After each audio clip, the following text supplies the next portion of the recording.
Kıymetli hanımefendiler, beyefendiler, efendim hepinize afiyet şeker olsun. Bu güzel zirvede tekrar birlikteyiz efendim ve 7. oturumu başlatacağız yüksek müsaadelerinizle. 7. oturumumuzun çok önemli bir başkanı var. Az sonra anons edeceğim sizlere efendim. Coğrafi işaretlerde ulusal ve uluslararası başarı örneklerini konuşacağız efendim bu oturumumuzda.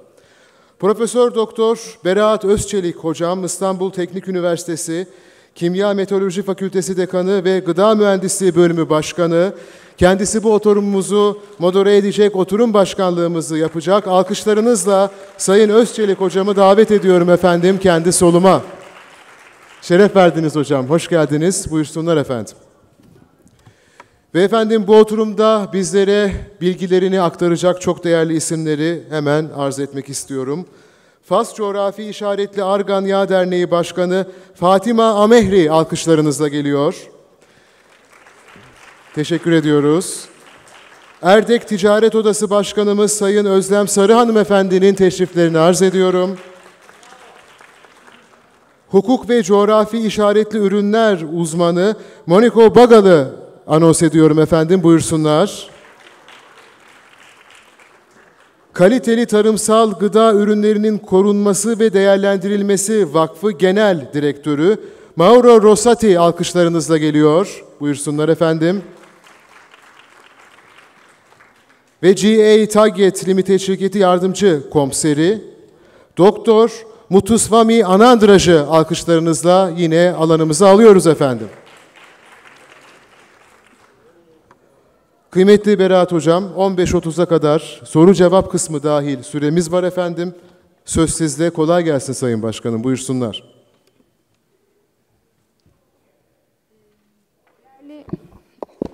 Teşekkür ederim.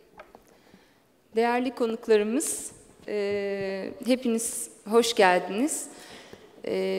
Ben de öncelikle sözlerime Ankara Ticaret Odası'na böyle bir imkanı sağladığı için coğrafi işaretli ürünlerle ilgili bu kadar katılım sağlanan, güzel, verimli bir konferans düzenlediği için çok teşekkür ediyorum ve davetleri için. Ben kısaca kendimi tanıtayım. Profesör Doktor Berat Özçelik, İstanbul Teknik Üniversitesi Kimya Meteoroloji Fakültesi dekanıyım. 2. dönem dekanlık yapıyorum. Aynı zamanda İTÜ Gıda Mühendisliği Bölüm Başkanıyım. Ben de 3 yıldır yaklaşık Avrupa Birliği ofisimizle birlikte coğrafi işaretlerle ilgili bir Avrupa Birliği projesi kapsamında İstanbul Teknik Üniversitesi'nde 3 yıldır İTÜ'nün farklı yerlerinden gelen öğrencilere yine farklı birimlerden gelen hocalarla birlikte, biri de İngiltere'den olmak üzere hep birlikte ders veriyoruz coğrafi işaretlerle ilgili ve bu farkındalığı arttırmaya çalışıyoruz. Bunun içerisinde işte şehircilikten hocalar var, denizcilikten, Avrupa Birliği hukuku konusunda doktora yapmış hocalar var.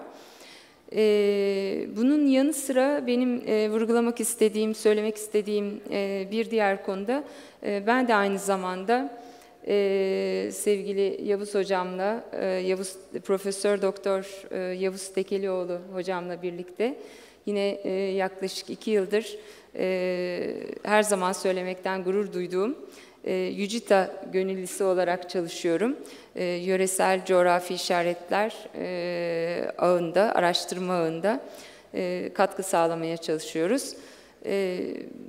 Ben ayrıca sevgili Yavuz hocama da hem bugüne kadar coğrafi işaretlerle ilgili yapmış olduğu katkılar, emekleri, çabaları ve yine bu konferansa da sağlamış olduğu destekler için çok çok teşekkür ediyorum. Onun da emekleri çok büyük gerçekten bu konuda.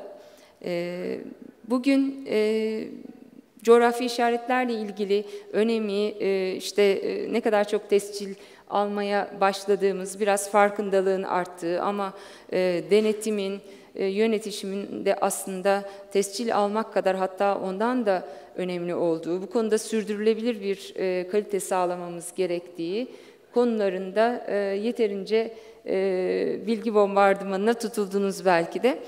Ama hepimizin aklına tahmin ediyorum artık bu konu yerleşmeye başladı. Denetimin önemi, yönetişimin önemi yerleşmeye başladı. Bugünkü panelin konusu ise daha farklı. Burada 4 yabancı ve bir de ulusal, yani yerel bir başarı öyküsü hikayemiz var.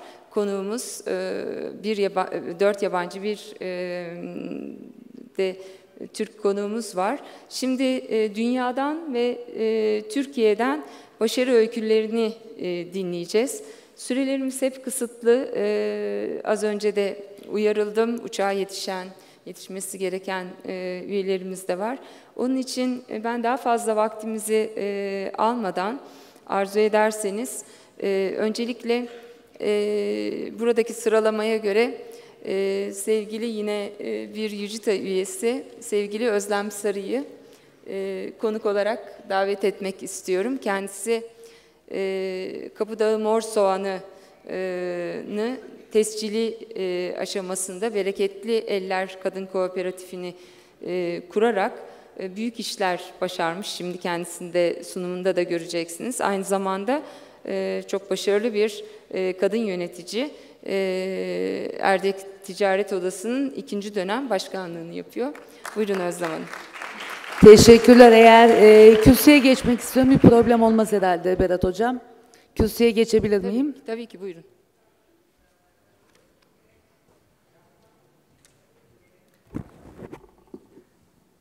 Alo.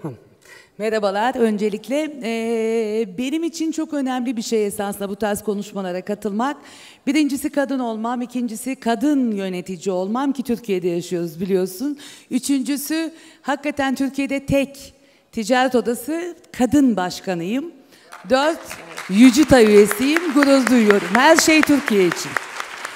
Şimdi çok teşekkürler. Bizim yolculuğumuz, yani ben bir taşla 500 tane kuş vurmaya çalıştığım için kadın olmanın önemini oraya çıkarmak, Türkiye'nin önemi, Türkiye'de yaşayan ürünlerin nadide özellikli olanlarının coğrafi işaret olarak tescillenmesi, Avrupa'da eder değerlerinin, Türkiye'de eder değerlerinin ve hakikaten karşılığı olan bütün ürünlerle kalite savaşımızın değil, kaliteli üretim yapabilmek adına yolumuzu genişletmek, Tarım Bakanlığı'nın Tarım İlçe Müdürlüklerini bizle aynı kafaya, formasyona getirmek adına büyük çalışmalar yapıyoruz. Esasında çok uzun cümleler kuruyorum. Ben mimarım. Erdek Ticaret Odası Başkanıyım. Kırmızı soğanla da ya da mor soğanla da uzaktan yakından hiç alakam yok. Ama kadınlar, tabii bir misyon taşıyoruz. Ticaret Odası Başkanı ve kadın olduğun zaman, çalışan hayatta bir kadın olduğun zaman hepsini bir arada kullanmak adına esasında 15 sene düşündükten sonra 9 tane yakın arkadaşımla, esasında enteresan olan bölümü bu, kooperatifçiliğe Türkiye'de adaptasyonu sağlamak çok zor. Yani insan sürdürülebilir hale getirmek çok zor. Baktım olmadı, öyle denedim, böyle denedim, denenmişlere baktım. 15 sene sürdü ve 9 tane yakın arkadaşımla bir kadın kooperatifi kurdum. 2014 yılında. 2014 yılında kurduğum kadın kooperatifi, bölgenin elverişli olması, bir de tabii şöyle de diyeceğim, bu da çok önemli. Doğma büyüme Ankaralıyım. Erdek'e gelinim. Gelin gittiğim yerde de Ticaret Odası Başkanı oldum. O da yetmedi, kadın kooperatifini de kurdum. Şimdi bölgenin önemli ürünlerin satış ve pazarlamasında hakikaten milliyetçi düşünüp çok büyük bir çalışma, esasında kendime göre ve size göre çok büyük bir çalışmalar yapıyoruz. Yani esasında bu konuda gözümü açan en büyük olay Sayın Yavuz Tekelioğlu, YÜCİTA üyesi. Kapıdağ Mor Soğan'ın Ticaret Odası Başkanı olduğum söylerde farkındalığını, özelliğini ve bütün Türkiye'de değil sadece dünyada 3 yerde yetiştiğini öğrendikten sonra esasında benim için birçok şey değişti. Bunun üstüne gidip çok uzun çalışmalar, esasında şu anda daha kısa sürmesine karşın 4-5 sene civarında süren bir çalışma sonucunda 2014'te başvurduk. 2018 yılının Haziran ayında biz tescilimizi aldık. Tescili aldıktan sonra almak yetiyor mu? Hayır, yetmiyor. O ne demek? Sizin o bölgeye ait bir ürününüz dünya ölçeğinde 3 yerde olmak üzere, ki Avustralya'da, Sicilya'da bir köyde ve Erdek Kapıdağ bölgesinde bir köyde olduğunu tescil ettiriyoruz. Bunun şimdi diğer Türkiye'de üretilen benzer ürünlerinden ya da Avrupa'da eder değere yapabilmesi hem maddi hem manevi yönden bilgilenilmesi, öğretilmesi, öğretisinin tamamlanması ve satış ve pazarlamadaki ticari yönü de benim için çok önemli. Çünkü Türkiye için önemli. Kalkınmamız adına en büyük olay bu. Kooperatiflerin önemi de bundan artıyor. Coğrafi işaretli ürünlerimizin de önemi bununla doğru orantılı, çalışmamız için çok faydalı. Yapmaya çalışmalarımıza başladık. Bu coğrafi işareti aldıktan sonra tescilimiz Hakan Bey tarafından köyde teslim aldım. Köyde her nedense bu resimlere baktığımda hep gözlerim doluyor. Köydeki kadınların ve erkeklerin bu soğanı yetişen meşakkatli bir süreç geçiriyorlar ki kadın ağırlıklı %100 eken, biçen, toplayan, yetiştiren, öğren tamamı kadın. Tescili alan kadın, satışını da yapan kadın, esasında hakikaten çok kombin bir iş. Ve bu arada bu da beni kesmedi. Erdek'te diğer bu işi yetiştirmeyen diğer köylerde ve merkezde çalışması, yani kocası tarafından izin verilmeyip sabah 9 akşam 5 işe gidemeyen, çocuklarını yetiştirmek adına maddi bütçelerde, çok hızlı konuşuyorum kusura bakmayın, zamanı en kaliteli şekilde kullanmaya çalışıyorum. Yetiştiren kadınların da önünü açmak adına elde örülen fileleri öğrettim. Yani filelerin örülmesi için kadınları teşvik ettim. Yani kadınların yetiştirdiği soğanı kadınların ördüğü filede kadın kooperatifi eliyle satışını tamamlamak adınaydı. Erdek burası. Esasında çok güzel bir yer. Cennetten bir köşe. Soğanımızın özellikleri, soğanın yakından görünüşü. Esasında şöyle bir durumu da var. Organik olması için de kimyasal ilaç kullanılsa bile civar değerde 9 kat kabuğu olduğu için mümkün değil, etkilenmiyor. Bu da çok ayrı bir özelliği var. Diğer benzeri Adana Polatlı ve buzlu soğanlarıyla hiç alakası yok. Damak tadı olarak da sulu ve tatlı. 4 köyümüzde yetişiyor. Köyde yetişim bölgeleri. Bakın burada da ben varım. Yani ben de fiiliyatta da bir fiil çalışıyorum. Yani paketlemesinde, tıra yüklenmesinde, taşınmasında kooperatif başkanımız köylülerle. Meşakkatli bir süreç olabilir ama sonuçta bu soğan tükenmekte olan ürünlerimizden biriydi. Yaklaşık 500 kilo civarında ama 500 ton civarındaydı. Ama zamanında 10 yıl evvel 10.000 ton civarında ekiliyordu ve satışı pazarlaması gerçekleşiyordu. Zaman içinde satış değerlerinin çok düşük olması, pazarlamada tüccarların köylüye soğanı çürütme noktasına gelecek kadar fiyatı düşürmelerinden 1500 tonlara kadar düştü. Ben bu işi ele aldığımda yaklaşık 700 ton civarındaydı. Şu anda 1500 ton üretimi, 1600 ton üretimi yapılıyor ve tamamı satılıyor. Her sene de fiyatı %100 artarak gidiyor ki eder değerinin hala çok altında olmasına karşın köylü memnun, biz tabii memnunuz. Bu file kursumuz, bu fileleri ürettik. Soğanları bu şekilde satmak adına. Tabii esasında kadın olmak Türkiye'de, ki dün de haberlerde seyrettik, zor. Çalışmak çok zor. Yani kadın olmak derken biz çok şanslı kadınlar içindeyiz ama ben kendimi şanslandırırken diğer kadınların da önünü açabilmek adına üstlendiğimiz bir misyon var. Bir taşla 500 tane kuş vurmaya çalışıyoruz. Her kadının kendi bölgemde önünü açmakla ilgili bir derdim, tasam var. Bunu da çalıştığım her gün boyunca, her saniyede bunları hiçbir zaman imtina etmeden düşünerek devam ediyoruz.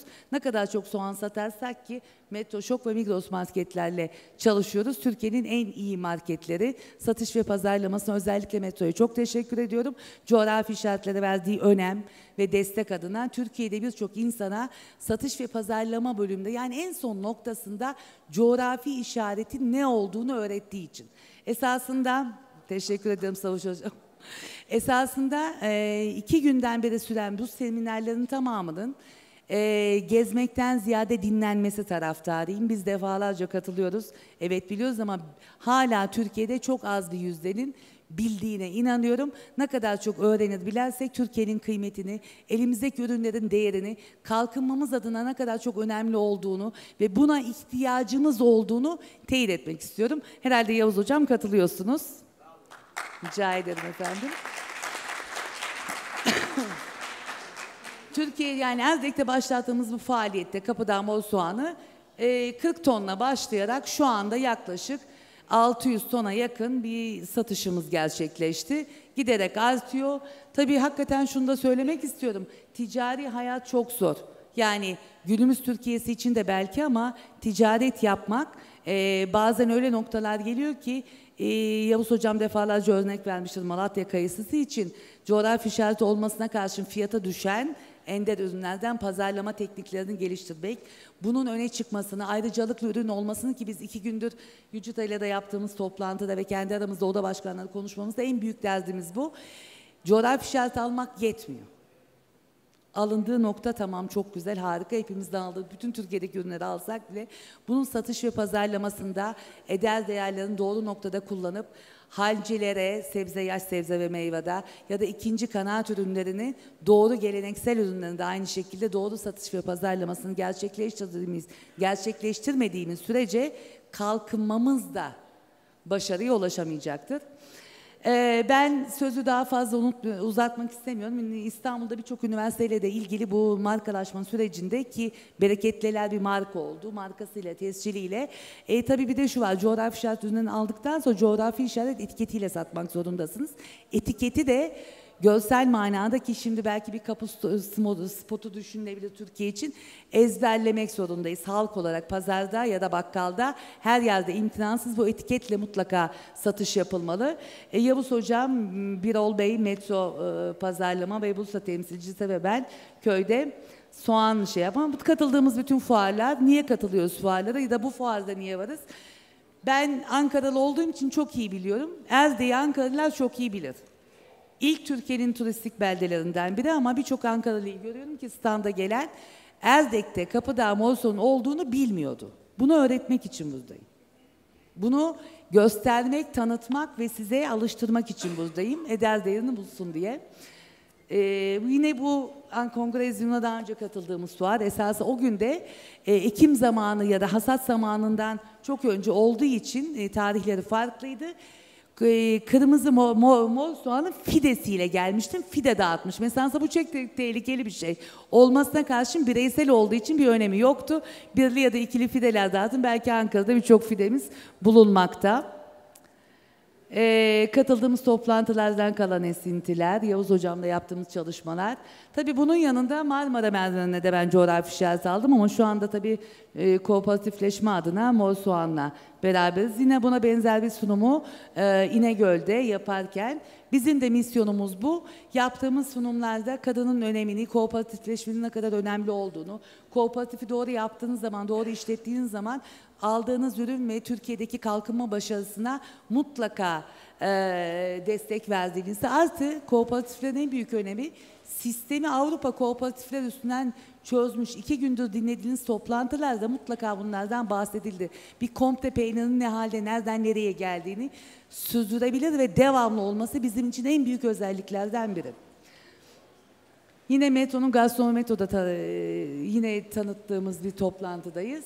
Yani sonuçta bizim adımıza da Metro hakikaten bunlarla ilgili filmler, reklamlar düzenledi. Buradaki başarı nedir biliyor musunuz esasında en önemli olan? Buradaki başarı ürünün sağlıklı bir şekilde tanıtılması, en iyi şekilde satışının eder değeriyle doğru orantılı sağlanması.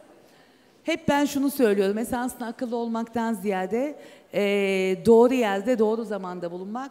Hep de şunu söylüyorum, kadın olarak da bu işi başarmak benim için çok önemli. Hep diyorum Atatürk'ün hayal ettiği kadınım, inşallah bütün kadınlarımız da adı önemsenmeden bulunduğu mevki ve makamlarda hem kadınların önünü açacak hem de Türkiye'de katkıda olacak inşallah çalışırlar. Sağ olun, çok teşekkür ediyorum.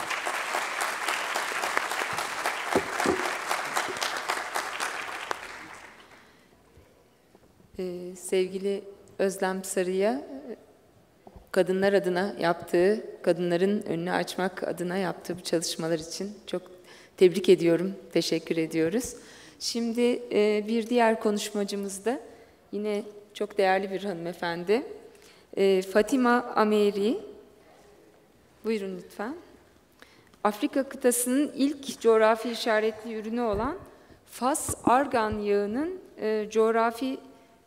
yağına ilişkin Coğrafi İşaret Birliği Başkanı, AMİGA'nın başkanı aynı zamanda da 40 farklı ülkeden 500'den fazla üyesi olan Oriji'nin de 2015-2017 yılları arasında başkanlığını yapmış değerli bir isim. Şimdi kendisinden onun öyküsünü dinleyeceğiz. Thank you very much. First of all, I want to thank the Commercial Chamber of Ankara for their invitation and to share with you this summit. And I present you, I'm Fatima Mihri, President of Emirates, Moroccan Association for Geographical Indication of Argan Oil, and President of Africa Origin, of course, at the same time. I'm going to talk about our story in Morocco. It is a specific story, a specific success story, because as previous interviewer says, it's women work.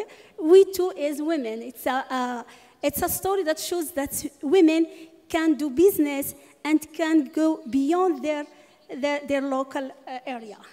For example, our product, Argan Oil, is not only a product to commercialize, but more than that, it is a symbol of emancipation of rural women in Morocco.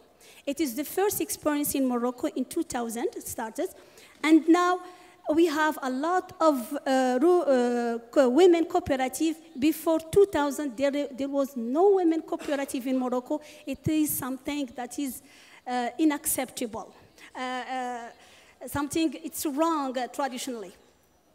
So, but the success of our story shows that women in rural area can do more, can do job like men beside them.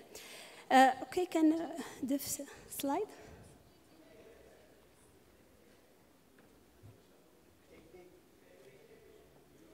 The other slide, please. Next slide.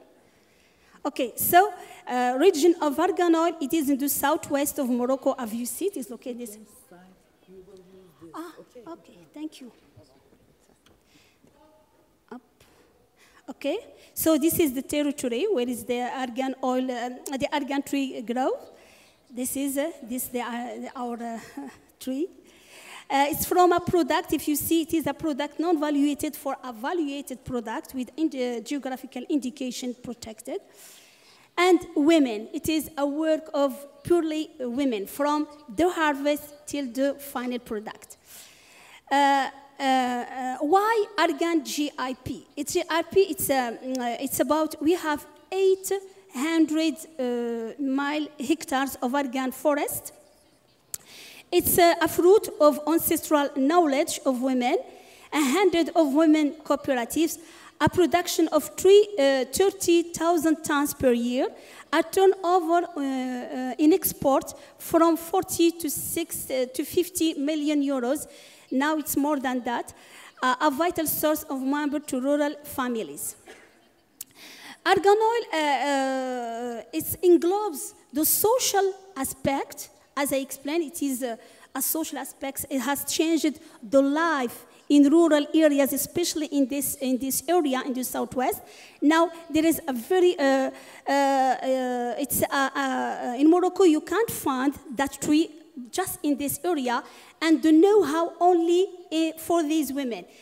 Moroccan women in the north can't produce this oil. She hasn't that know-how. And it's an economic aspect. Okay, it has created an economic aspect very important in that area because it is 90% of this area southwest, it is rural. So it has created really a very economic dynamic. I can give you an example from my own cooperative, is that in my village, the shop can give credit to women because they know they will get money from the cooperatives. So that is why it shows that there is an economic dynamic and environmental aspect too. In Morocco, where the last tree of argan oil stop, the desert starts. So it plays a role of border against desertification. So it is very important to keep this tree and to plant more in order not to let the deserts go in further in Morocco. Okay. So we have worked a lot of elaborating the specification of argan oil in order to be GI with members of our association.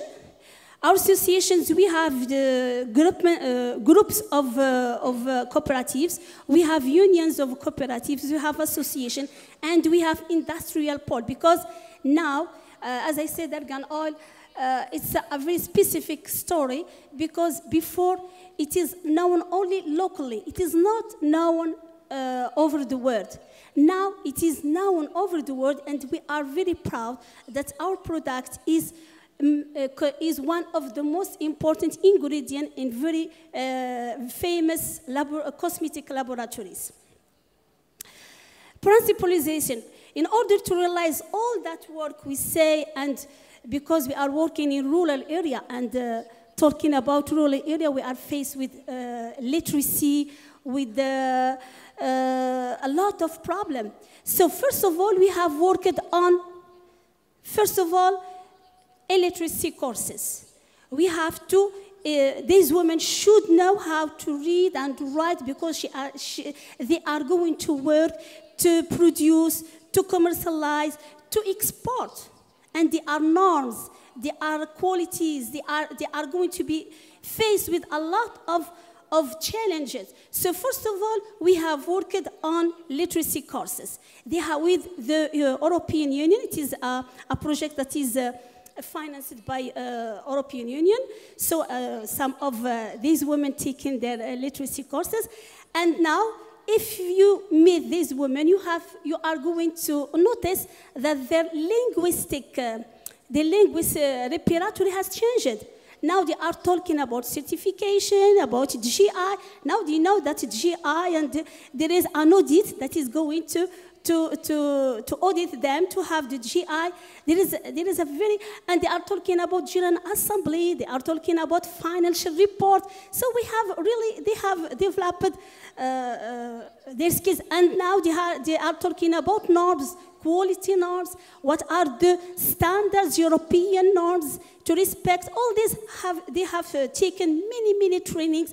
So that's why we have succeeded to export their products. And we have elaborated some providing educational materials for the benefits of women. We have focused more on pictures in order that they see how what are the correct way to harvest, what are the correct way to produce in order to avoid a lot of problem of quality, and etc. And at the same time, we have worked on many projects, like inviting them to plant more argan trees. And we have done a very important job, is that we have created a financial budget. It's like a credit. We give credit to these cooperatives, money to buy raw materials they need, and to give back the money at the end of the year without credits. It's very important and very successful project. And at the same time, we have worked on social medical insurance. We have signed a very important contract with Central Mutual for the benefit of women. Okay, this is the first cooperative that is going to benefit from medical insurance, because they are members of cooperatives and they are working, and so they should be medically covered. And we each year of International Women's Day, we celebrate a day. We give awards to the first women that have really struggled. These are the pioneers of cooperative women argan cooperatives that have said it's very difficult at that time to find these women. It's something very impossible to go and to convince them to go out from the house and to create a cooperative and produce argan oil and commercialize. That's something impossible at that time. Now it's very, now they are convinced that it's an economic benefit. We have designated a design of the common graphic chart for food and cosmetic products of argan oil. To succeed globally, to commercialize, to export your product globally, it's not something easy. As I said, you have to respect the norms and the standards and laws of exportation, but at the same time, if you want to export, there should be a client there. So how to teach to reach that client? You have to participate in international exhibition.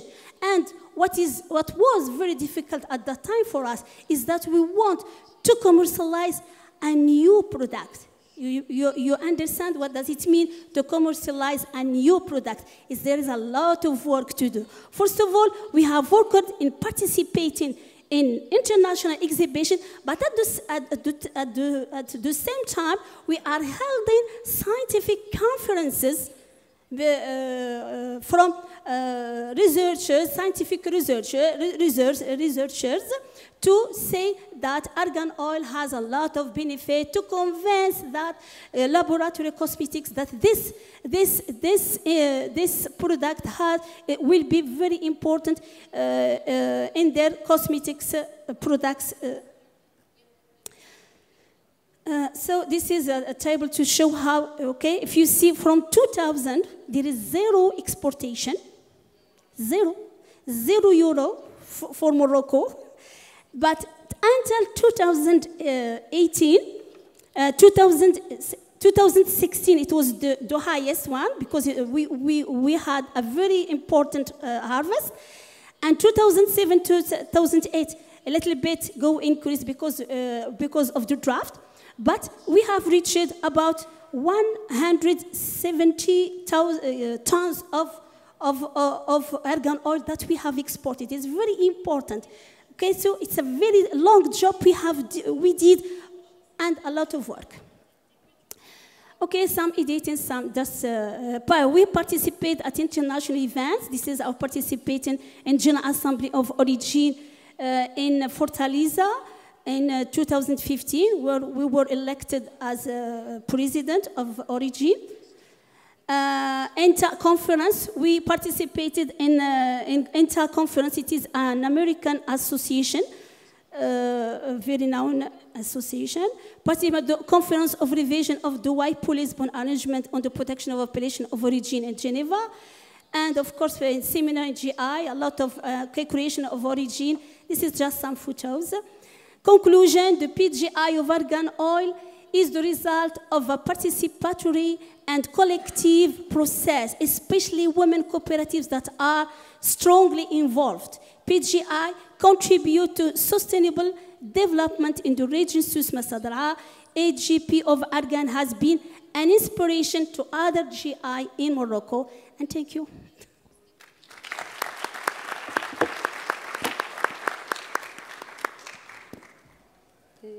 Sayın Ameri'ye çok teşekkür ediyoruz. Gerçekten çok teşekkür ediyoruz. Gerçekten argan yağının öyküsü müthiş bir öykü.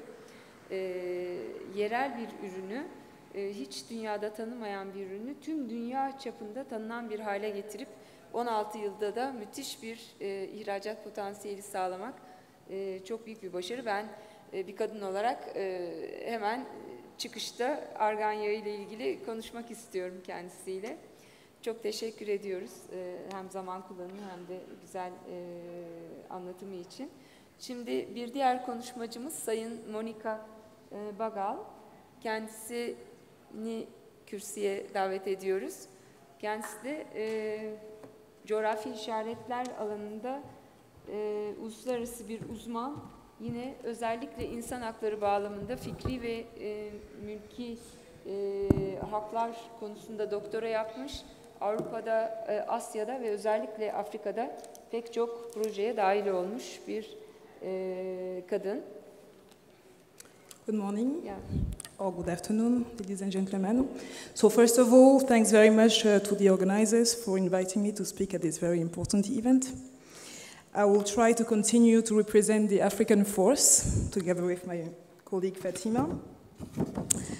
Best practices on geographical indications in Africa. So if you work on the basis that geographical indications apply to typical goods that originate a country, a region, or locality, you may think, and rightfully so, that one should not apply any generalities about a continent, such a big continent as Africa, right? And the good reason why is that Africa is not a country, it's not a region, it is not a locality. It is fair enough to associate Africa with certain animals, such as giraffes, such as zebra, elephants. It is fair enough to associate Africa with certain crops as well, like cocoa or coffee. It is also fair enough to associate Africa with certain tropical fruits, bananas, pineapples, mango. But of course, all of you here know that Africa is composed of different countries, having different climates, and as a consequence, different resources. We all know that coffee from Ethiopia is very different from coffee from Kenya, for instance. Everyone knows Egyptian cotton, I think. Everyone knows rooibos tea, this very famous rooibos tea, this red tea from South Africa. My country, Cameroon, is very famous for football, but as a matter of fact, we're also very famous for our specific paper from Penja. Côte d'Ivoire is very famous for cocoa, but it is very famous as well for canvas that are sold all around the world, not to mention, of course, our first protected geographical indication, argan oil. So why would you speak of Africa as a continent when it comes to geographical indications? Well, the good reason is that, of course, African countries share same assets and same challenges when it comes to geographical indications.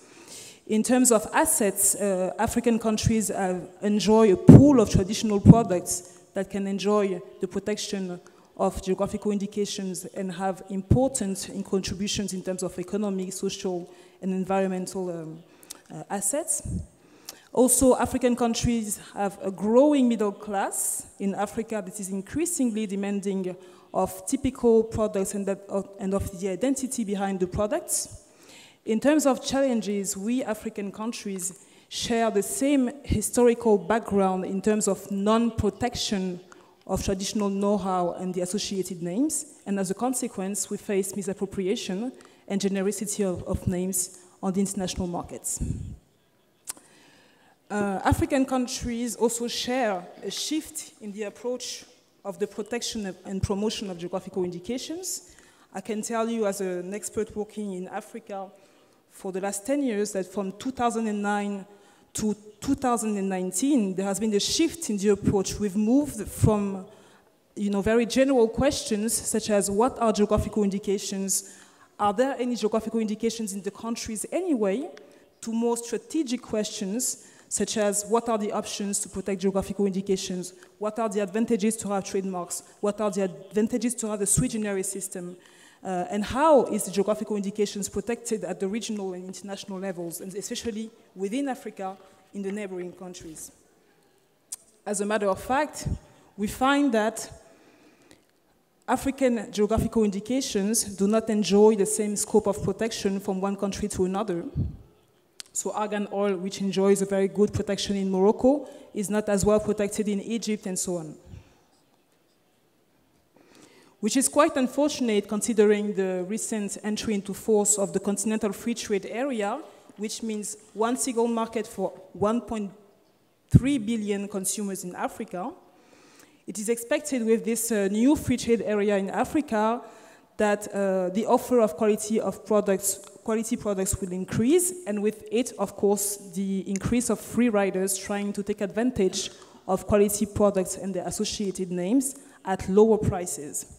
It is therefore expected that operators would consider more what is happening on the neighboring markets within Africa, what kind of protection exists, how can we find the misuse of the geographical indication abroad. And here we come with the first best practice at the continental level for Africa is the recent adoption of a continental strategy for all the 55 countries of Africa. Very quickly, the rationale of this continental strategy is to align the legislation and practices in terms of geographical indication for better protection and better promotion of geographical indications on the continent. A very interesting fact is that this strategy was written using an inclusive approach. Not only did we have a multidisciplinary working group for the first proposal, there was also, the document was also circulated to different experts within Africa. It was also validated during technical workshops before it was politically endorsed in October 2018. To avoid that the strategy is only words and only an empty shell, we have associated it with a plan of action. I'm not going to dwell too much in this, but you have 4 outputs in this plan of action. I will only state 3 of them. The first one will be the GI web-based platform for Africa, which will be very, very interesting, I think, for Turkish operators in the long run. If ever you want to protect your geographical indication in Africa, this platform could be a good tool for you to consult, to see maybe if there are prior rights or maybe prior claims on the name you're trying to protect in Africa. Another output, of course, we're trying to raise to raise more to make more awareness-raising activities, promotional activities, fairs, exhibition.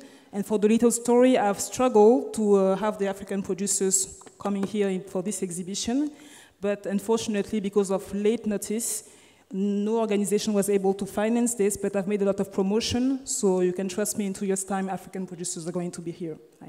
I hope.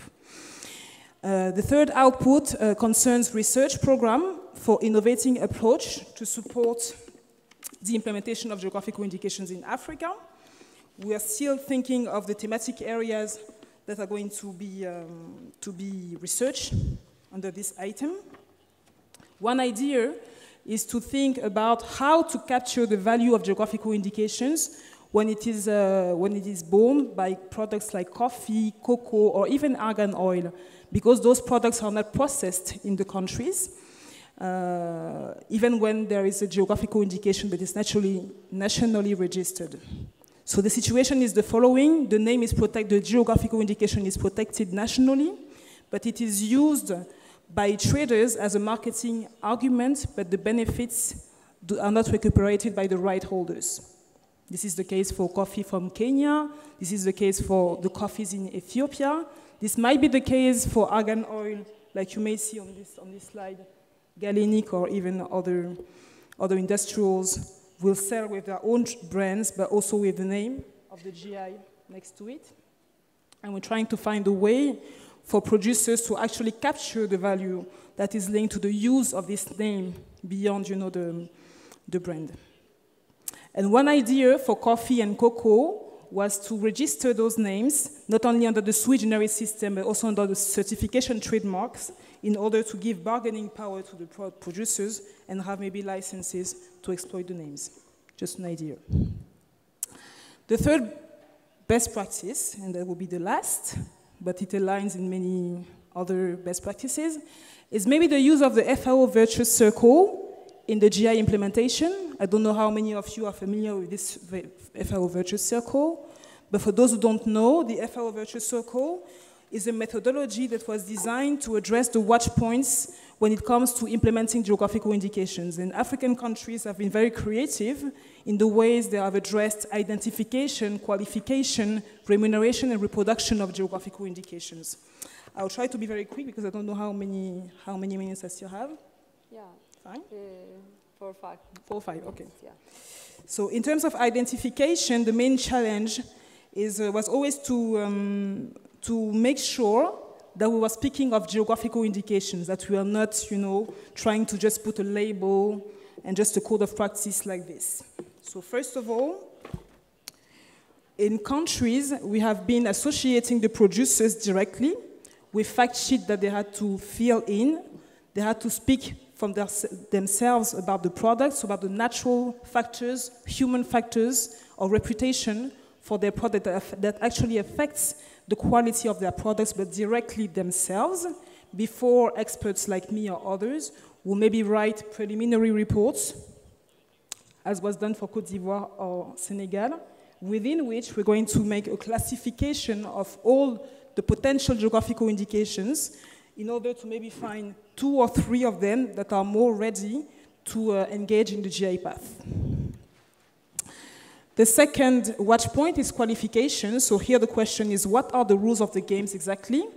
What is going to be, what is going to be the code of practice? Who is going to be the GI group, and so on? And here in Africa, the challenges was, are the intuitive qualities irreducible specificities? I mean, it's not because you think that there's a quality that there's actually a quality. And Benin was very, very creative, because a professor at the university in Cotonou has put in place a tasting protocol for one product. So it was very cheap to compare this product that was supposed allegedly specific from another product from the same category. Another challenge is always to know who is in, who is out the GI organization. And here some countries in Africa have, it is obligatory to be an applicant, to be a geographical indication group, and to be representative of the field. This is for the OAPI countries. And also another challenge in terms of what are the rules of the game is the registration process, taking into account the fact that geographical indications are cross-cutting issues and not only in the hands of IP lawyers.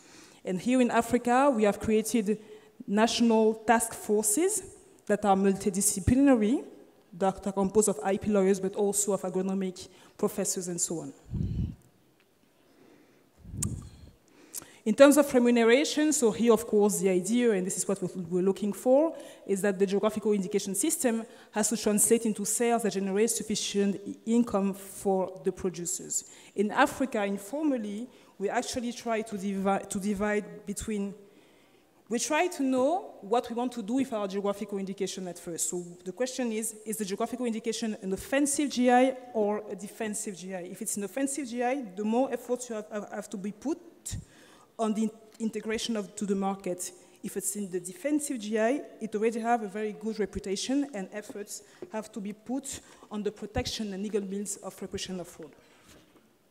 An important best practice here is also the creation of local market that sell typical products. I think that Fatima will agree with me that in Morocco, they have created a solidarity market that sells typical products, so there is an actual commercial avenue for GIs in Morocco, and maybe for foreign GIs in the long run. We never know if Turkish GIs want to be sold in Africa. We'll know that Morocco has already a specific market that sells its own typical products. This is the same in Benin. They have a small market, a small shop, Label Benin, which sells the typical products from Benin. Of course, we have national logos for most of the African countries. I mean, most the geographical indications that are protected in the African countries. And there was a reflection as to having one continental logo for all the registered geographical indications in Africa, as is done in Europe. Of course, in terms of control, we're trying to avoid the fact that controls are very costly, and the strategy considers implementing participative guarantee system. The last point for this watch point is reproduction, and I think many speakers have addressed this point, is the fact that geographical indication has to be sustainable. So it has to be, we have to ensure that the geographical indication takes into account the economic, social, and environmental sustainability. And here Morocco has created La Réserve de la Biosphère, so this protected status from the UNESCO. That is associated with the geographical indication in Morocco. Coffee Kenya has integrated within their code of practice many environmental friendly provisions. And what I can say is that the geographical indication community as a whole, and I can also say this after I've seen all the presentations from yesterday and today, is increasingly trying to address the issue of sustainability of geographical indication. People understand that geographical indications are not only IP rights, they speak also of our territories, they speak also of our human beings, and by the way, as IP rights, they actually are fall under this International Convention on Human Rights. So geographical indication as intellectual property rights have been recognized internationally as human rights, And although the reference to human rights is usually the subject of skepticism because people are afraid that it's not going to be compatible with an economic rationale, I have to say that human rights are also and often the subject of difficult courses. And in terms of IP rights, it has helped to shape the copyright law, the patent law, why not the geographical indication law? Thank you.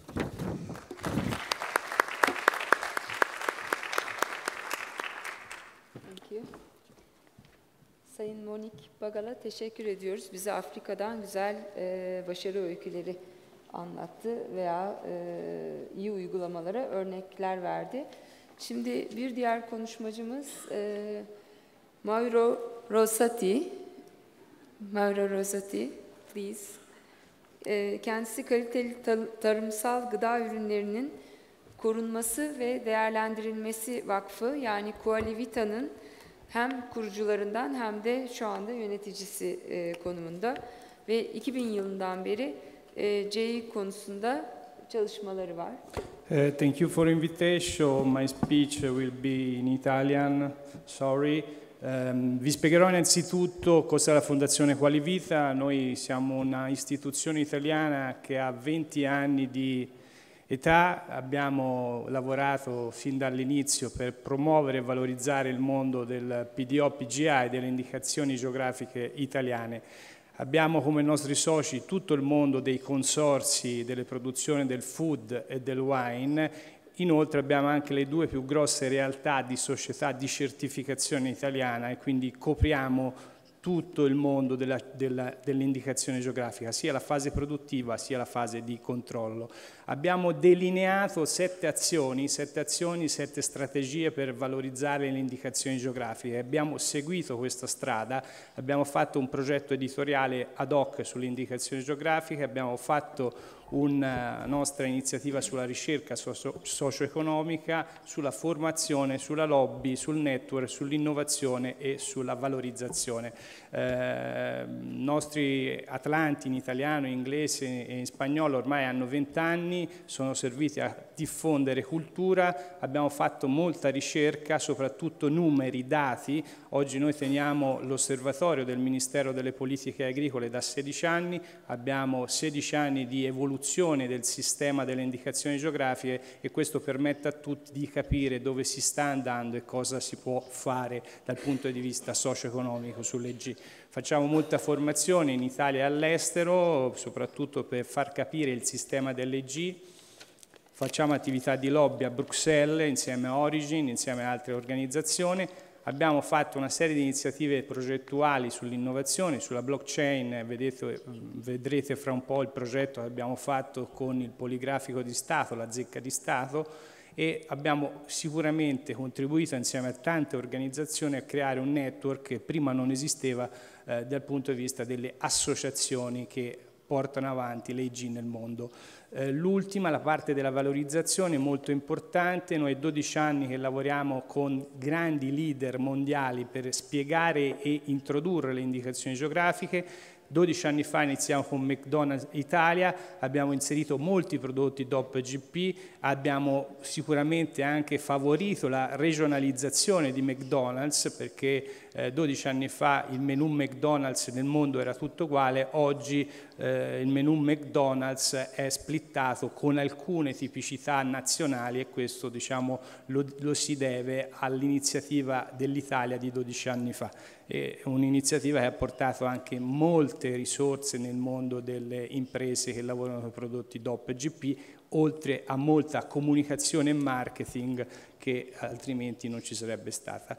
Ma facciamo una visione più generale. Oggi siamo in un contesto dove il prodotto generico nel mercato globale non ha più valore. C'è una rincorsa al territorio, alla qualità del territorio e sicuramente il territorio è una grossa referenza. 20 anni fa non era così, oggi possiamo dire che il territorio rappresenta un pezzo di economia geografica che si contrasta con l'economia globale. Questo credo che sia veramente importante perché questo contesto ci inizia a far capire quanto vale il made in.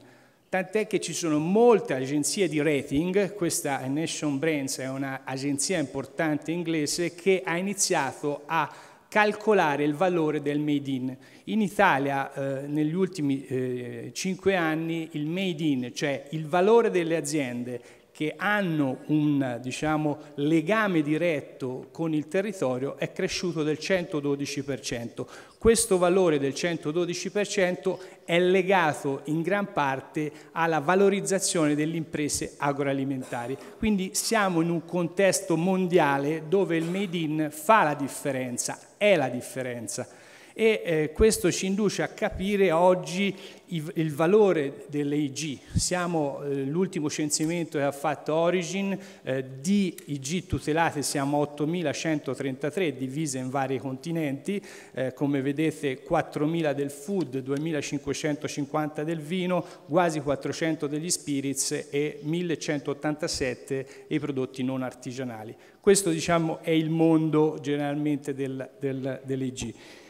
In Europa nel 1992 si inizia a parlare di DOP e di IGP, viene fatto il regolamento, un regolamento che ha due asset. La DOP è una IG molto forte dove la materia prima e la trasformazione avviene nel territorio, l'IGP invece è una protezione più debole perché o la materia prima o solo la trasformazione avviene in quel territorio. Questo regolamento mi preme sottolineare che ha avuto molte modifiche. In questa politica l'Unione Europea è stata molto lungimirante, è stata molto innovativa, certe volte è stata più avanti degli stessi produttori e il successo oggi che vediamo di 3.027 indicazioni geografiche registrate in Europa è dovuto al fatto che c'è una normativa che funziona, ci sono degli uffici che funzionano e che hanno creduto in questo tipo di strategia legata allo sviluppo locale. Vedete, l'Italia è prima con 823 riconoscimenti, seconda è la Francia. Quanto vale in Italia? In Italia il mondo delle IG vale molto, non è più, come dire, solo prodotti di tradizione, ma è un pezzo importante che vale 15 miliardi di valore, va bene, insieme al food e al wine, e quasi 9 miliardi di valore di export. Questo ci induce a pensare che i prodotti DOP, GP, le indicazioni geografiche in Italia non sono solo più biglietti da visita, ma sono una componente economica fondamentale del sistema produttivo agroalimentare. Noi con il nostro osservatorio, con le nostre ricerche, abbiamo censito oltre 300 buone pratiche divise in varie categorie, le abbiamo divise in 12 categorie, che in questi 20 anni hanno in qualche modo dato sviluppo al sistema italiano delle IG. Sono delle buone pratiche molto innovative e hanno riguardato diversi settori. Per motivi di tempo di queste 300 ne ho scelte 5. La prima riguarda questa indicazione geografica che si chiama vitellone bianco dell'Appennino centrale, è una razza importante che si chiama chianina, che è nel centro Italia, sono 7.000 le tonnellate di produzione, 3.800 operatori, dal piccolo allevatore fino alla macelleria. Qual era l'esigenza? L'esigenza era di migliorare la qualità di distribuzione di questa carne, perché questa carne veniva venduta solo nella GDO e non riusciva a essere né conosciuta e né dare il valore necessario agli allevatori. Il consorzio, l'organizzazione dei produttori, ha messo in campo 3 attività specifiche, ha fatto una tracciabilità computerizzata di tutta la filiera, ha fatto molta attività di formazione sia nella ristorazione ma anche nelle macellerie e poi ha creato in Italia una rete di ristoranti certificati che possono esibire il bollo dell'indicazione geografica perché sono sicuramente, forniscono sicuramente quel tipo di carne. Quali sono stati gli effetti? Sicuramente i consumatori hanno iniziato a conoscere questa carne, sicuramente gli operatori hanno iniziato a percepire la qualità e sicuramente c'è stato un posizionamento di questa carne, di questo vitellone bianco IGP, più alto degli altri. Questo è il trend degli ultimi 15 anni, vedete queste sono le 3 razze che fanno parte di questa indicazione geografica. Rispetto agli altri bovini, le altre razze che ci sono, vedete il premium price è nettamente superiore. Questo significa che le strategie che ha messo in atto il consorzio insieme agli operatori hanno avuto un effetto. L'altra iniziativa è quella del Parmigiano Reggiano. Parmigiano Reggiano voleva convertire, voleva poter dare ai caseifici, ai piccoli caseifici, la possibilità non solo della vendita alla GDO o al distributore, ma iniziare un tipo di ragionamento diverso, di vendita più allargata. E l'obiettivo era quello di entrare in questa dimensione più allargata del valore, quindi iniziare un'operazione legata sia alla vendita di servizi turistici, quindi con una serie di attività, quindi l'organizzazione di tour, sia la vendita diretta. Questo ha portato sicuramente un incremento dei valori della vendita diretta all'interno dei caseifici, ha iniziato, diciamo, in qualche modo a cambiare anche la filosofia e l'organizzazione del caseificio, perché il caseificio fino a 10 anni fa faceva solo Parmigiano Reggiano. Oggi il caseificio cosa fa? Fa Parmigiano Reggiano, vende servizi turistici, vende prodotto all'interno del caseificio e nello stesso tempo vende anche online.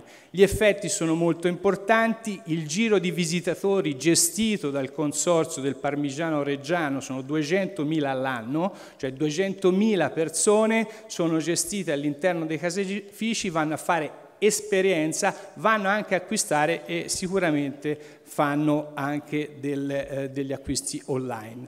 L'altro esempio importante per l'Italia è la mela Val di Non, conosciuta come Melinda, è una DOP, una delle DOP più importanti che abbiamo in Italia nell'ortofrutta, sono 4.000 piccole famiglie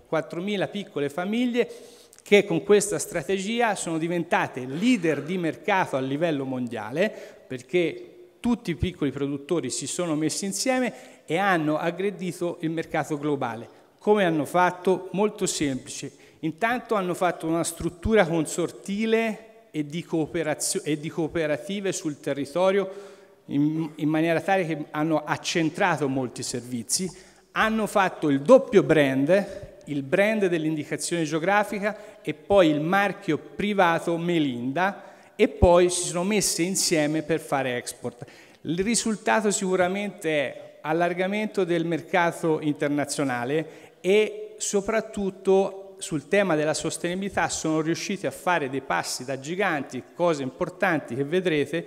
Quindi il 47 sono i paesi che sono riusciti a raggiungere, ma a mio avviso il vero risultato è questo. Melinda, 4.000 piccole aziende hanno preso una vecchia miniera in Trentino, dismessa, e dentro hanno fatto le celle per mantenere le mele, non consumando il territorio, non consumando energia. Se fossero state singole aziende, questo investimento non l'avrebbero potuto fare, e questo rappresenta una, diciamo, innovazione della sostenibilità molto importante, credo sia una delle più importanti che abbiamo in Italia.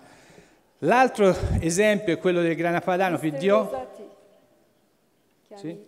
Ok, salto il grana padano, salto il cioccolato di Modica, che era l'altro, il passaporto digitale, arrivo alle conclusioni sicuramente. Quali sono le conclusioni? Il modello delle indicazioni geografiche in Italia è un modello di successo, questo nessuno lo nega. Il trend negli ultimi anni, come vedete, è del 70% del fatturato, quindi c'è stato un grossamento. Ci sono due cose che mi preme di dire qui oggi, soprattutto alla Turchia, agli altri paesi che stanno iniziando questo percorso. Questo risultato si ottiene per due motivi. Uno, se riusciamo a fare un'organizzazione di produttori che riesce a gestire tutti i problemi che ci sono nella gestione di un'indicazione geografica. Senza un consorzio, senza un'organizzazione di produttori forte, non si ha successo sulle indicazioni geografiche. Le indicazioni geografiche non hanno mercati, non riescono a gestire complessità. L'ultima è sì, come dicevano i miei colleghi prima, il tema della sostenibilità, ma le indicazioni geografiche devono fare un passo in più, devono pensare a una sostenibilità tutti insieme, compresa anche quella culturale, perché qui oggi quello che manca nel mercato globale è la sostenibilità culturale di quello che c'è dietro alle indicazioni geografiche. Grazie.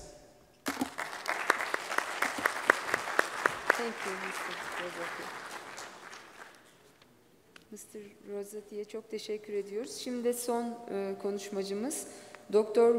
Muthuswamy Anandaraj. Yes, please. Kendisi GI Tech World Premium Products şirketinin komiser yardımcısı ve pek çok ürünle ilgili CE alınması konusunda Vaiksan zerdeçalı, Guntur Sannan biberi, bir kakule çeşidi, Biyondag biberi gibi çok farklı ürünlerle ilgili çalışmaları olmuş. Yes. Madam Chairperson, co-panelists, distinguished participants, students, ladies and gentlemen, good afternoon. At the outset, let me thank the organizers, Ankara Chamber of Commerce, especially Mr. Emre Demir, for having invited me for this August gathering. So the title suggested is given here, Best Practices on Geographical Indication Tag. That is, there are several spices, but only for pepper and chilies I'll be talking. So India, we all know as a land of spices. We have been trading with spices for centuries. In fact, the olden Silk Road also includes a place for Turkey where we have been trading. So as per the International Standards Organization, we have 109 spices listed. India grows more than 50 spices.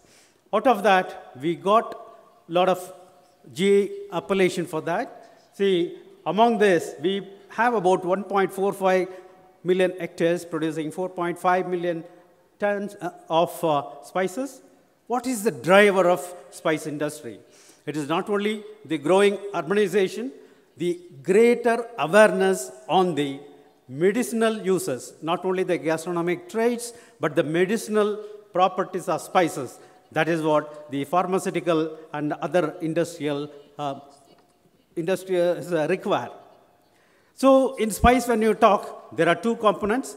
As usual, any product, it contains the starch or fat, everything, but about 5% is reserved for these two important components. Number one, the aroma what you get is because of the volatile compounds, and the pungency or the color what you get is because of the non-volatile compounds.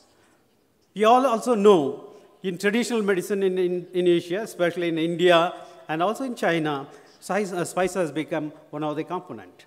But in spices, there are several components. If you go to a symphony or an orchestra, there are several instruments used. Ultimately, you get the fine music at the end. Similarly, the effect of spice is the combined action of all these parameters. But if you see to the health benefits, earlier it was only a traditional medicine. Now, there is increased validation, and then we have the published information on validated results. So this is what I was mentioning. Though there are more than 20 spices, we are now dealing with only, I will be talking only on pepper and chili.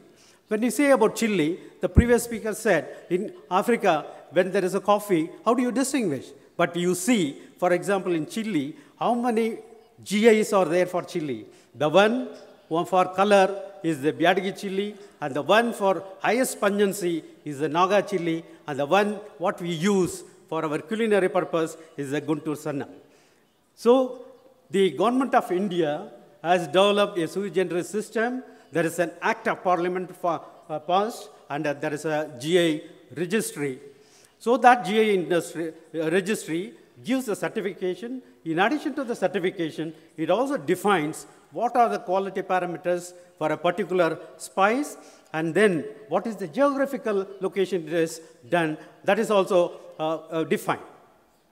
So this particular company, what I represent, the GI tag company, the main objective is to implement the provisions of the GI Act of India in letter and spirit. As I mentioned, there are 361 products which has been certified by the GI registry, out of which includes handlooms, agriculture products, and also the handicrafts. At least 109 are their agriculture produce, out of which I said about 20 of them are spices. So what we have done here is the backward integration of the producers, be it in agriculture or handicrafts or handloom. We go to the artisans and the producers, organize them, and then we give them the whatever technology which is there. For example, in case of agriculture, we have a very sound research system. So these research institutes, they develop the technology for production. That particular information, we take it and pass it on to the farmers.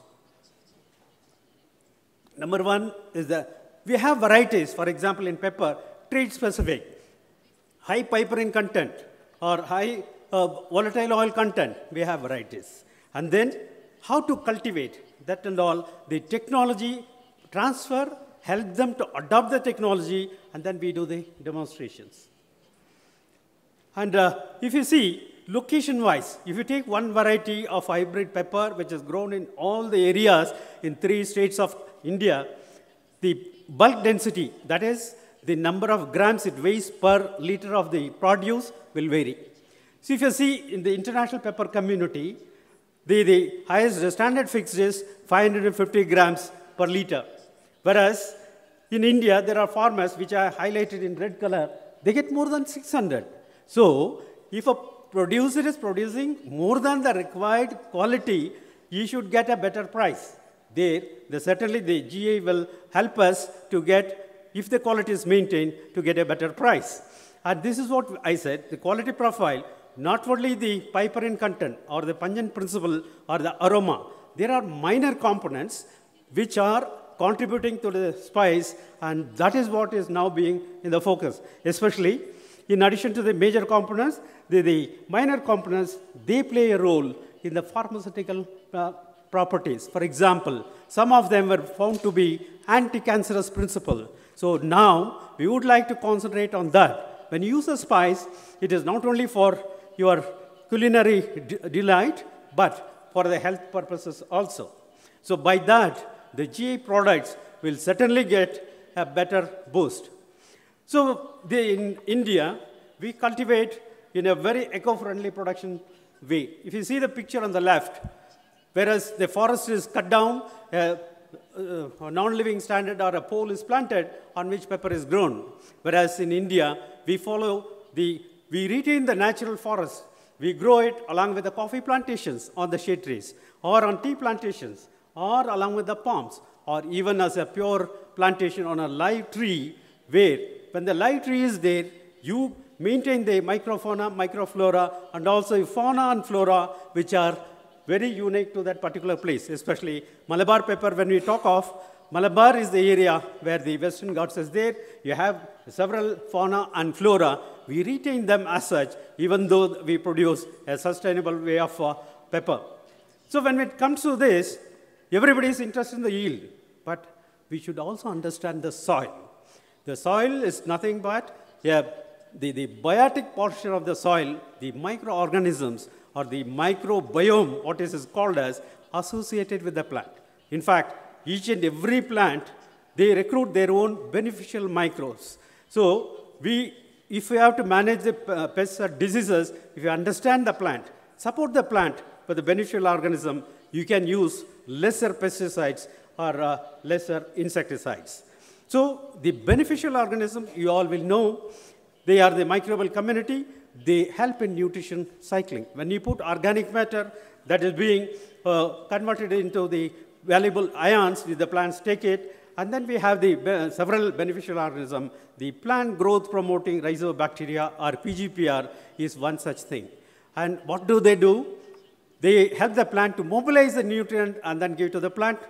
They also produce certain growth promoters in which the plant is, its growth is boosted. Then they also fight the soil-borne organisms. So these things are not done by the farmer. These are all done in a research organization.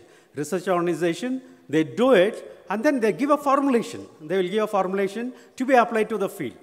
As this particular company, we take those technologies, advise farmers to follow it, so that they get the benefit of the beneficial microorganisms. You can see this is a pepper root system, what I have displayed, the one which is inoculated with these beneficial organisms, and the other one. You see the growth. So the farmers, when they see the growth of the plant, in fact, they come and voluntarily do it. And one more thing what has been done, usually it is delivered through some carrier media like talc or lignite, everything. In the Institute, Indonesia Spice Research, that technology has been made into capsules. It's a simple capsule. Instead of carrying 1 kg of the formulation, one need to take only 10 capsules. Not only that, it can be easily integrated with the irrigation system so that the plant gets it with less effort. So we advise this. Most of the plants are vegetatively propagated. When the nursery is raised, start it with the nursery. Give the benefit of beneficial organism at the nursery, and then the farmers are educated. You need to tell only once. The farmers are very clever. They will take. Next time they will ask for it. So that way, we start using these beneficial organisms so that there is less reliance on chemicals. Similarly, in case of chili, I mentioned there are several 5 or 6 GA products. So several varieties of chili have been developed. In India, we have both public and private sectors who are doing the research. They have the varieties developed, and which are also location specific. Dr. Anandaraj, last 2 minutes, please. 10.5 minutes I've taken. I've got my watch. Okay, I'll take 3 minutes. Okay? So we also have an eco-friendly method of disease management. Say, for example, instead of insecticide, if you grow the seedlings in an insect-proof condition, you can prevent the vectors of the disease and you can manage it. So also, the second most important thing is, this is for the production. What do we do post-harvest management? In the post-harvest management also, we follow the all national and international standards which are there, and especially for the mycotoxin, especially the aflatoxin, which is a known carcinogen. And for that, how do you make it? This is the organism which grows on the foodstuff and causes the deterioration of food, besides causing the cancer. So the important thing is the moisture content. Even if 0.2% of the moisture is raised, you can see how the population of the microbes grow. For example, in pepper, what we do, once it is harvested, we do a process called blanching. Blanching is nothing but putting it in hot water for 1 minute, taking it out.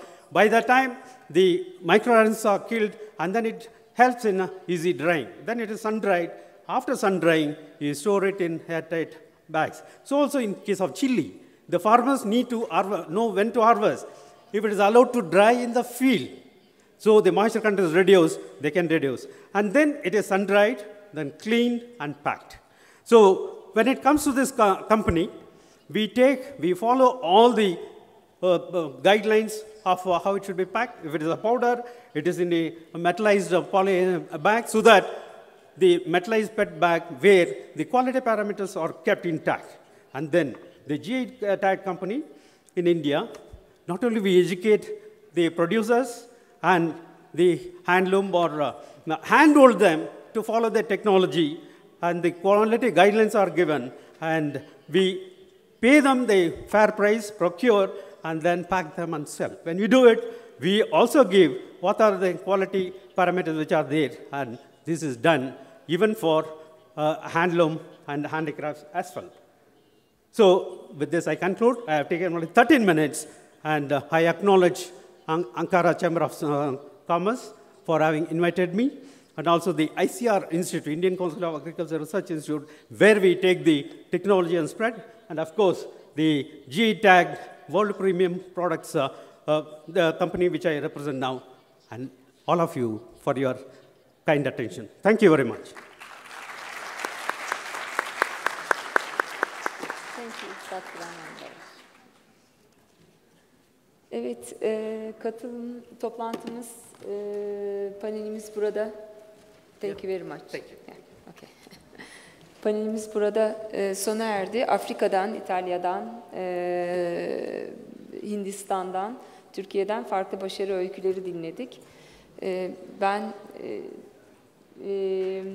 bir kez daha Ankara Ticaret Odası'na böyle güzel bir imkan sağladıkları için çok teşekkür ediyorum. Umarım coğrafi işaretler konusu gündemde kalmaya devam edecek ve Türkiye'nin, ülkemizin kalkınmasına katkı sağlamak yolunda çabalarını devam ettirecek. Soru sormak isteyen varsa belki bir iki soru alabiliriz. Eğer yoksa da buyurun, bir soru var sanıyorum. Buyurun. Beyefendiye hemen bir mikrofon ulaştıralım efendim. Ben öncelikle bunu organize edenlere çok teşekkür ediyorum. Gerçekten katılımcılar çok yüksek.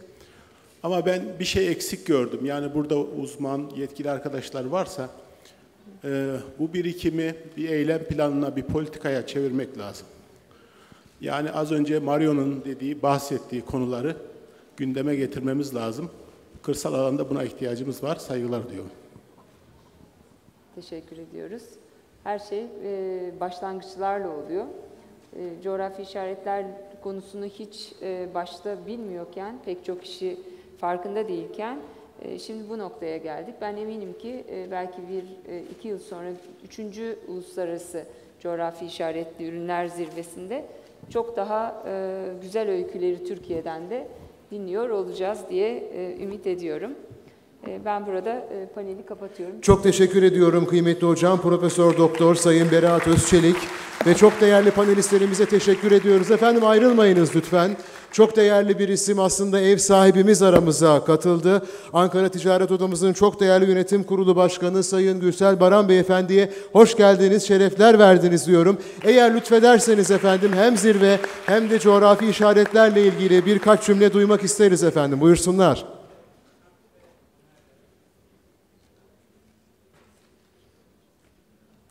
ATO Başkanımız Sayın Gürsel Baran Beyefendi hitap edecekler. Buyursunlar Sayın Başkanım.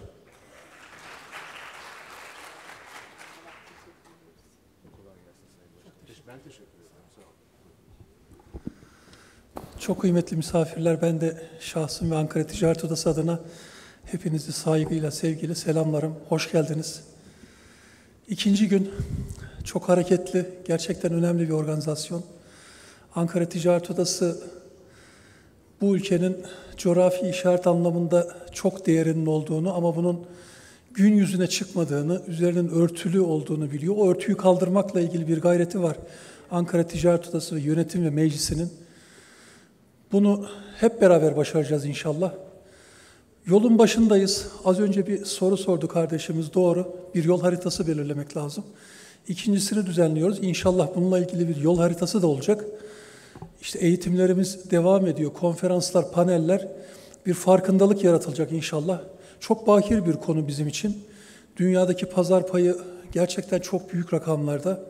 Biz buradan bizi mutlu edebilecek rakamları alamadığımızı, aslında ülkemizin dünyadaki bütün ülkelerden çok daha büyük bir potansiyel taşıdığını ama değerlendirilemediğini düşünüyorum. Şimdi 2 günden beri salonları geziyoruz. Karşılaştığım herkes, ya eğitimler var, paneller, konferanslar, bunlar ne kadar güzel geçiyor, ne kadar eğitici, ne kadar başarılı. İnanın ben bu ekiplerin hepsine çok teşekkür ediyorum. Sağ olsunlar. Gerçekten bizleri de gururlandırıyor. Ankara Ticaret Odası burada bu ülkenin çok önemli bir kazancı olduğunu biliyor. Ankara Ticaret Odası coğrafi işaret almış ürünlerin tamamının merkezinin Ankara olup buradan kıymetlenerek dağıtımının, ihracatının yapılmasını düşünüyor, planlıyor. İnşallah bunda da başarılı olacağız. Tabii Türkiye olarak başarılı olacağız. Oda ve borsalarımızla beraber, yetkili kurullarımızla, bütün Türkiye'deki 81 ilimizle, bütün kasabalarımızla hep beraber bir olacağız. Bir elin nesi var, 2 elin sesi var diyeceğiz. İnşallah derdimiz ülkenin katma değerini arttırmak, istihdamını arttırmak, ihracatını arttırmak. Bunlarla ilgili biz bir gayretin içindeyiz ama bu gayretler sizlerle renkleniyor, sizlerle şekilleniyor. Sizler de gayret gösteriyorsunuz, sizler katılıyorsunuz. Ben hepinize teşekkür ediyorum. Hocamlara çok çok teşekkür ediyorum. Yurt içinden, yurt dışından gelen eğitimleri veren sağ olsunlar bizleri bilgilendiriyorlar. Gerçekten bakir bir konu. Coğrafi işaret nedir? Coğrafi işaret nasıl bir katma değer üretir? Coğrafi işaret ve kırsal kalkınma ne demektir? Coğrafi işaret köylüyü yerinde mi tutar? Köyden kente göçü mü önler? Birçok konu var.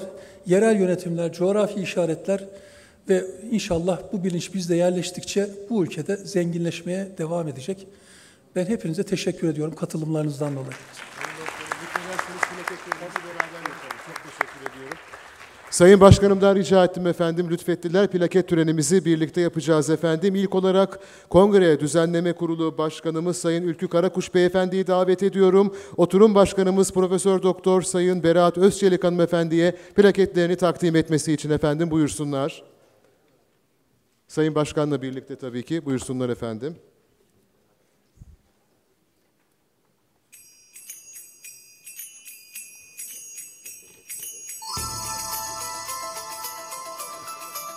Ve efendim, ATO Yönetim Kurulu Başkan Yardımcımız Sayın Temel Aktay'ı, Yönetim Kurulu üyemiz Sayın Fatih Çetinkaya'yı ve Yönetim Kurulu üyemiz Sayın Ali Yıldız Beyefendi'yi de davet ediyorum efendim. Tüm panelistlerimize plaketlerini takdim edecekler. Çok değerli Yönetim Kurulu üyelerimiz, buyursunlar efendim. Sayın Fatima Amehri, Fas Coğrafi İşaretli Argan Yağı Derneği Başkanımız plaketlerini alacaklar. Buyursunlar. Erdek Ticaret Odası Başkanımız Sayın Özlem Sarı bugün bizlerle birlikteydi. Teşekkür ediyoruz Sayın Başkanımıza. Hukuk ve Coğrafi İşaretli Ürünler uzmanımız Monika Bagal bizlerle birlikteydi. Lütfettiler.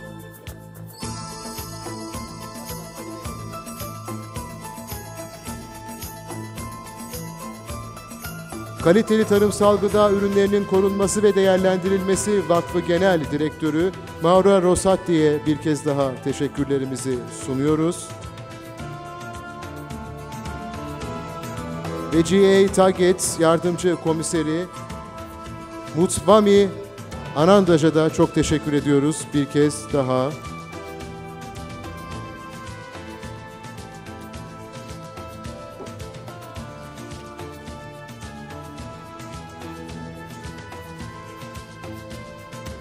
ATO Başkanımız Sayın Gürsel Baran ve çok değerli ATO Yönetim Kurulu üyelerimiz, panelistlerimize plaketlerini takdim ettiler.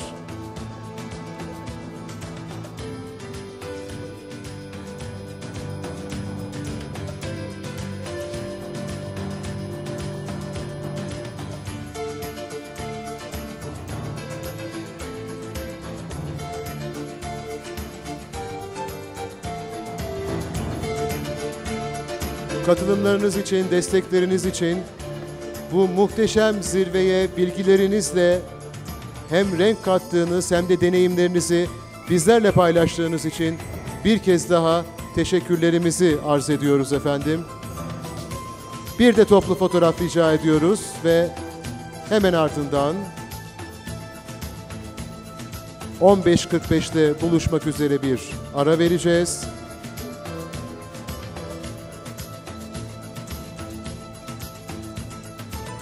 Sayın başkanlarım, sayın panelistlerimiz çok teşekkür ediyorum efendim. Sağ olunuz, var olunuz.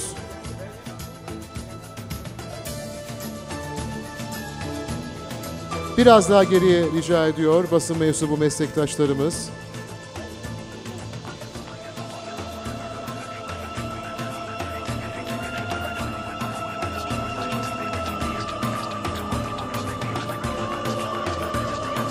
Efendim saat 15.45'te Türk Patent ve Marka Kurumu Başkanımız Profesör Doktor Sayın Habib Asan'ın başkanlığını yapacağı fikri sinayi haklar açısından coğrafi işaretler konulu oturumumuza hepinizi bekliyoruz efendim. 10 dakika sonra görüşmek üzere.